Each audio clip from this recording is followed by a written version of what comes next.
Na letni ravni sprejmemo do 500 otrok.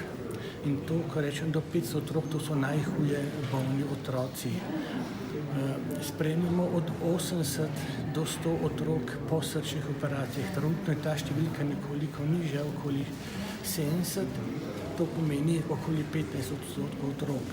Naj povem, da večina teh otrok po operaciji so kratek čas v intenzivni enoti, ker če je operacija uspešna in načeloma je uspešna, gredo ti otroci po nekaj dneh na navadni oddelek oziroma na oddelek intenzivne nege. Tukaj moram povedati, da imamo cel kup tako hudo bolnih otrok, pri katerih izvajamo najtežje, bom rekel, ali pa najbolj kompleksne, tehnološko najbolj kompleksne podpore organov, kot so zunajtelesni krvni obtok, kot so dializa in podobne stvari.